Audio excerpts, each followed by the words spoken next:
Hello बोलते वक्त क्या आपको लगता है कि सामने वाला सीक्रेटली कॉल रिकॉर्ड कर रहा हो सकता है? और अगर हस्बैंड वाइफ के बीच की private phone call secretly record हो जाए तो क्या वो कोर्ट में एविडेंस बन सकती है? सुप्रीम कोर्ट ने अब इसी सवाल का बहुत इंपॉर्टेंट आंसर दिया है विभोर गर्ग वर्सेस नेहा में। 2009 में कपल की शादी हुई, एक डॉटर भी थी, लेकिन टाइम के साथ मैरिज में डिस्प्यूट्स बढ़ने लगे और हस्बैंड ने डिवोर्स केस फाइल कर दिया under section 13 of the Hindu marriage act.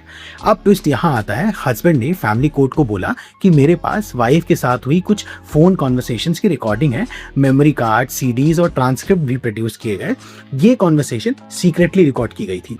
Family court ने कहा कि मैट्रिमोनियल डिस्प्यूट डिसाइड करने के लिए ये रेलेवेंट एविडेंस हो सकता है, इसीलिए एडमिसिबल है।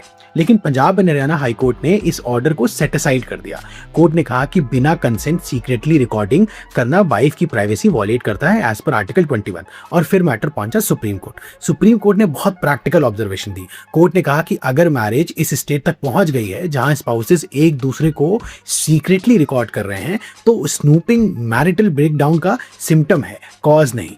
कोर्ट ने सेक्शन 128 ऑफ साक्ष्य अधिनियम एक्सप्लेन किया। ये सेक्शन हस्बैंड वाइफ की प्राइवेट कम्युनिकेशन को प्रोटेक्शन देता है, लेकिन एक बहुत इंपॉर्टेंट एक्सेप्शन भी देता है कि अगर डिस्प्यूट खुद हस्बैंड और वाइफ के बीच हो, जैसे डिवोर्स केसेस, तो प्रिविलेज अप्लाई नहीं करेगा। सिंपल लैंग्वेज में समझिए, नॉर्मली आप अपने स्पाउस की प्राइवेट बात या रॉन्ग डूइंग्स कोर्ट में डिस्क्लोज नहीं कर सकते। एक हस्बैंड वाइफ के बीच का कम्युनिकेशन प्रिविलेज होता है, लेकिन अगर लिटिगेशन हस्बैंड और वाइफ के बीच चल रही है, then law itself allow such communication to be used। Supreme Court ने यह भी कहा कि secretly obtained evidence automatically inadmissible नहीं हो जाता।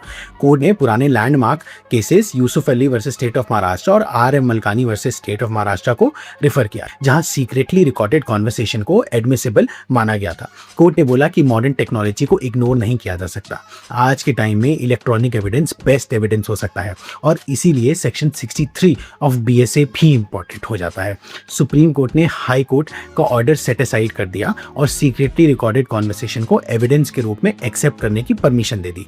तो अब इंडियन लॉ का क्लियर पोजीशन ये है कि मैट्रिमोनियल डिस्प्यूट में secretly recorded calls absolutely admissible हो सकती हैं अगर वो रेलेवेंट और ऑथेंटिक है।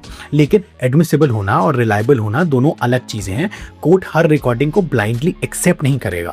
ऑथेंटिसिटी, कॉन्टेक्स्ट और टैम्परिंग सब एग्जामिन होगा। लॉ सिर्फ एविडेंस को एंट्री देता है, फाइनल ट्रुथ अब कोर्ट ही डिसाइड करेगा। आपका इस पे क्या व्यू पॉइंट है जरूर बताइए कमेंट्स। Thank you.